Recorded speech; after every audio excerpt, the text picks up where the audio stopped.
আসসালামু আলাইকুম ওয়া রাহমাতুল্লাহ। সকলের কাছে হাত জোড় করে ক্ষমা চাচ্ছি এজন্য যে ছোটকাল থেকে এই পর্যন্ত অনেকের সাথেই চলাফেরা, উঠা বসা, অনেকের সাথেই অনেক ভাবে খারাপ ব্যবহার, খারাপ আচরণ করে ফেলেছি। তাই সকলের পায়ে ধরে ক্ষমা চাচ্ছি। যদি সম্ভব হয় আমাকে ক্ষমা করে দেবেন। কেননা মানুষ মাত্রই ভুল, আমিও তার ঊর্ধ্বে নয়।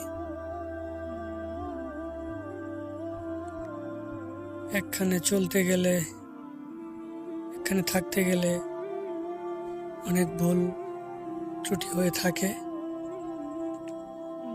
সেই পরিপ্রেক্ষিতে সকলের কাছে ক্ষমা চাই। যদি সম্ভব হয় আমি অদমকে ক্ষমা করে দিবেন। আল্লাহ পাক বলেছেন, কুল্লু নাফসিন যায়কাতুল মাউত। যার প্রাণ আছে তাকে মৃত্যুর স্বাদ অবশ্যই গ্রহণ করতে হবে।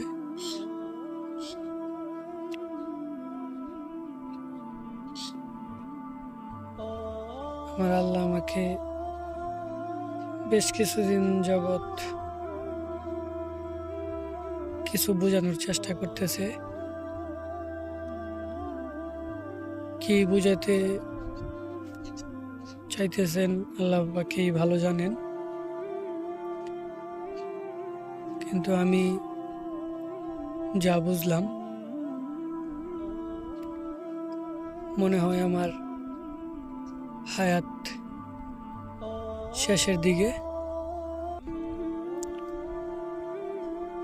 তাই সকলের কাছে ক্ষমা চাই, বিশেষ করে আমার আত্মীয় স্বজনের কাছে, কারণ আত্মীয় স্বজনদেরকেই বেশি জ্বালানো পড়ছে।